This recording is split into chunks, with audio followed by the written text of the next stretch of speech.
कर रहे हैं, इसलिए मैं अशोक आलोक जी के पास चलूंगा। आलोक जी, अमूमन ये कहा जाता है कि हथियार बेचकर देश चलाता है अमेरिका और वो उसका धंधा भी है, लेकिन जिस तरीके से अमेरिका संकेत दे रहा है, हमास इजराइल का सीज फायर सबने देखा, रूस यूक्रेन युद्ध खत्म करने की बात आ रही है और उसी बात का जिक्र शशि अस्थाना साहब भी कर रहे थे। तो क्या ऐसा संभव है कि पूरे देश में, पूरे विश्व में शांति स्थापित हो जाए, या जहां फायदा होगा वहां पर वो अपने नफे और नुकसान को देखकर इस तरह के संकेत दे सकता है? देखिए, इसमें कोई शक नहीं है कि वो उनका पहले से सैनिक अड्डे खाड़ी के देशों में, हमारे साथ डिफेंस के एक्सपर्ट है, वो इस बात से सहमत होंगे। कई देशों में उनके अड्डे हैं, कई हजार सैनिक वहां पर तैनात हैं। हम्म। ईरान से उनका जो तनाव है, इसलिए दूसरे देश खरीदे हैं। पाकिस्तान को भी तो पहले वो कर्ज के उसमें डुबोते थे ना, इसी तरह से हम्म। हथियारों से। हम्म। तो डिफेंस की फैक्ट्री उनका एक अपना बिजनेस है, लेकिन भारत के साथ भी चीन को काउंटर करने के लिए, और इसीलिए भारत के लिए यही एक महत्वपूर्ण पहलू है। चूंकि आपने देखा होगा, पिछले कुछ वर्षों से हमने इस पर, मैंने भारत ने, प्रधानमंत्री मोदी, और उससे पहले से भी हमारी नीति तो बनी, लेकिन उससे ज्यादा कड़ाई से हम कह रहे हैं, टेक्नोलॉजी के साथ आप हमको डिफेंस में लें। और भारत ने रशिया के साथ भी विकल्प रखा है, फ्रांस के साथ भी रखा है। इस दृष्टि से अब उनको भारत में बड़े पैमाने पर इन्वेस्ट करने की गुंजाइश है, भारत भी चाहता है। और इसलिए दरवाजे हमें भी खोलने होंगे, जो अभी आप कह रहे हैं जी। कि अब उनको डिफेंस में वो कहाँ ले जाएंगे। तो भारत में निर्माण करें, और दुनिया के कई देशों को आत्मरक्षा के लिए, चाहे अफ्रीकी देश हो, चाहे ऐसे जहां चीन की निगाह रहती है, या ईरान से उनका मुकाबला है, बार बार चेतावनी आती है। आप यदि इंटरनेशनल उनके देशों का भी चैनल देखें, तो ये चेतावनी आती है कि ईरान के साथ संघर्ष फिर हो सकता है। एक तरफ यूक्रेन में और इसराइल और गाजा फिलिस्तीन वाले मामले में शांति हो, हम्म। लेकिन दूसरी तरफ ईरान को, जैसे कह सकते हैं, वहां भी जो बटे हुए देश है, उस दृष्टि से मैं तो मानता हूं कि हथियारों का डिफेंस फैक्ट्रीज जिससे उनकी आमदनी होती है, उसमें तो वो कम नहीं करेंगे। लेकिन हाँ, जी। टेक्नोलॉजी हस्तांतरण के साथ भारत के माध्यम से जाए, इसमें दोनों का वो, ये डिपेंड करता है कि हमारी कंडीशन को कितना एग्री करते हैं। और हमें अपने देशों में, जो हम कहते हैं कि हमारे भारतीय जो काम कर रहे हैं, हमारे जो छात्र काम कर रहे हैं, उनके साथ तो हमारी शर्तों पर भारत के साथ होगा।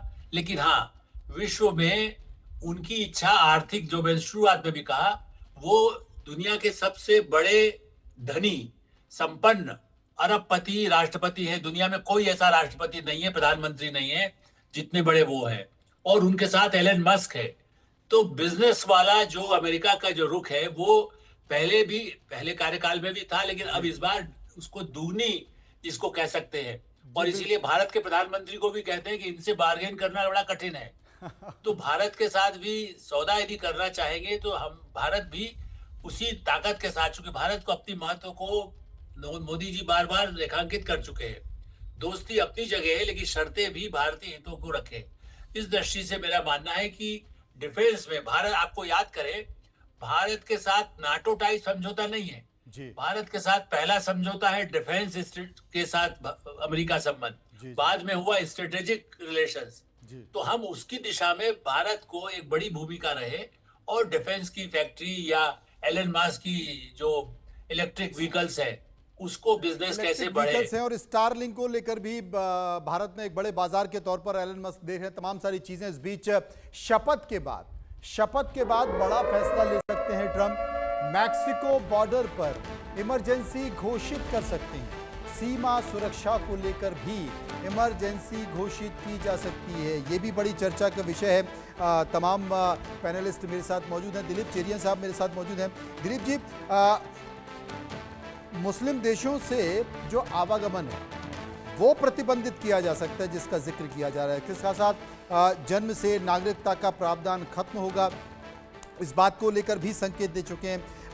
तमाम जो महंगे सामान है उसको रेगुलेशन का खात्मा भी कर सकते हैं। विदेशी सामान जो है उस पर ट्रैफिक लगाने की बात कर रहे हैं कि साहब उस पर ट्रैफिक लगाया जाए। यानी कि उन्होंने तमाम देशों को कह दिया है, जिसमें भारत के साथ साथ दूसरे देश हैं, कि भाई अगर आप अपने ज़्यादा टैक्स लगाते हैं तो फिर हम भी ऐसे ही करेंगे। तो ये तमाम जो नीतियां हैं, जो फैसले करने जा रहे हैं, जिसका आज सभी को इंतजार है, कैसे देखते हैं?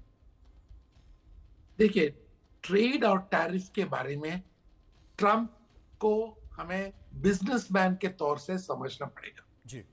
वो जो धमकी दे रहे हैं, वो जो कह रहे हैं कि अगर आप अमेरिकन सामान पे टैरिफ ज्यादा लगा रहे हैं तो हम भी आपके सामान पे वही करेंगे।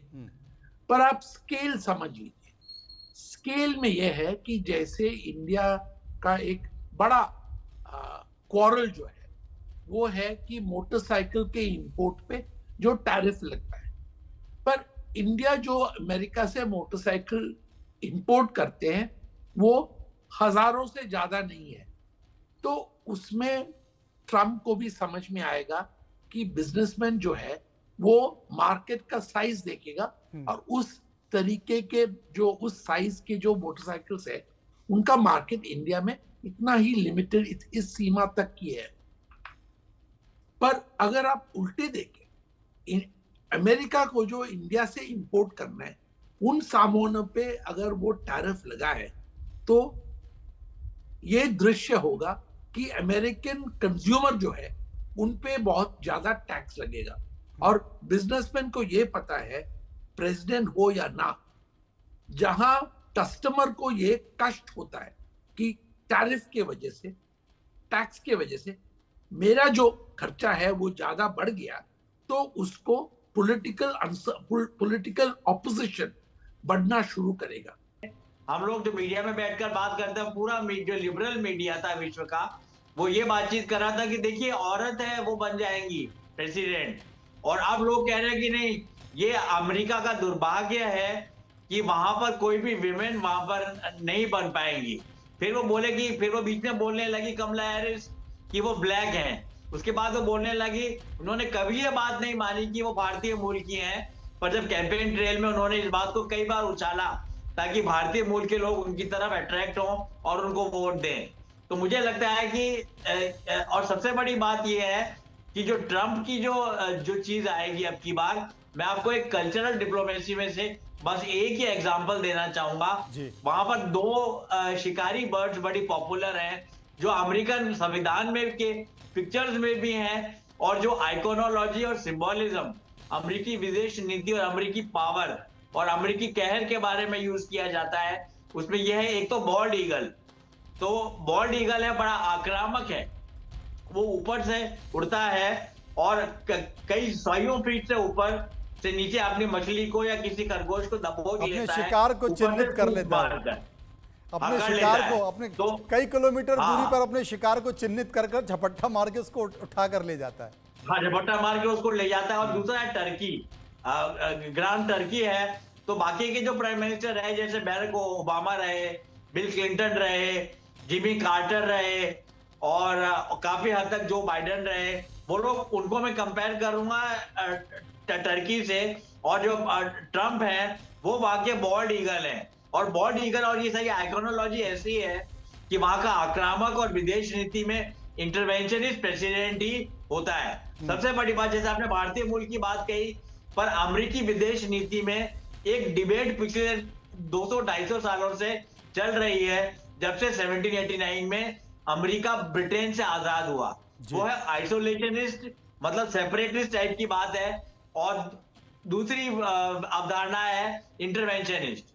तो अमेरिका में दो धड़े हैं, भले ही वो रिपब्लिकन पार्टी हो या डेमोक्रेटिक पार्टी हो। जो आइसोलेशनिस्ट बात करते हैं, जो नैरेटिव ऐसा लाते हैं, वो कहते हैं कि अमेरिका को अपने किले में से नहीं निकलना चाहिए और हमको अपने ड्रॉब्रिज को, अपनी पानी की खाई को बंद कर देना चाहिए और हमें विश्व के कॉन्फ्लिक्ट जोन्स में ज्यादा इंटरफेयर नहीं करना चाहिए।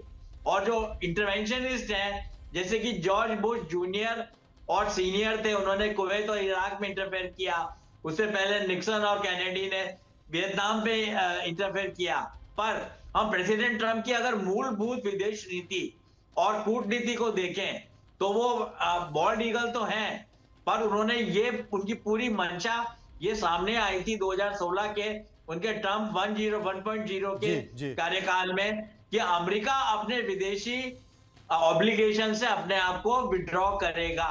और धीरे धीरे कर भी रहे, क्योंकि अफगानिस्तान को लेकर उनका संकेत दिखाई दिया। उन्होंने एक बड़ा फैसला लिया कि अफगानिस्तान के तमाम सैनिकों को अपना वापस बुला लिया, तालिबान के साथ समझौता किया। लेकिन ये बात अलग है कि तालिबान ने वहां पर अफगानिस्तान की सरकार को ही गिरा दिया। हालांकि इस बात को लेकर ट्रंप बहुत नाराज हैं। असल में इस शपथ ग्रहण और ट्रंप को लेकर हमने एक सर्वे भी किया है। सर्वे के कुछ सवाल एक बार वो ले लेते हैं। सर्वे का सवाल है कि ट्रंप की वजह से क्या ग्लोबल ऑर्डर कनाडा से लेकर ग्रीनलैंड, चीन से लेकर ईरान, यूक्रेन से लेकर ताइवान तक बदल जाएगा? 59% लोगों ने हाँ कहा, 30% लोगों ने ना कहा, 11% लोग इस पर कुछ भी कहना नहीं चाहते थे। सर्वे का एक और सवाल जो हमने लोगों से पूछा, क्या ट्रंप के पद संभालते ही यूक्रेन में गरज रही तोप शांत हो जाएगी या फिर गोलों की धमक और तेज होगी?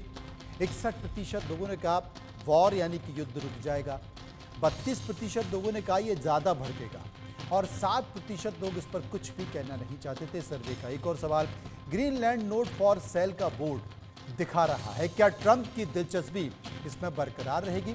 74% लोगों ने कहा बिल्कुल बरकरार रहेगी, 21% लोग कुछ भी कहना, 21% लोग कह रहे थे नहीं बरकरार रहेगी और 5% लोग कुछ भी कहना नहीं चाहते थे।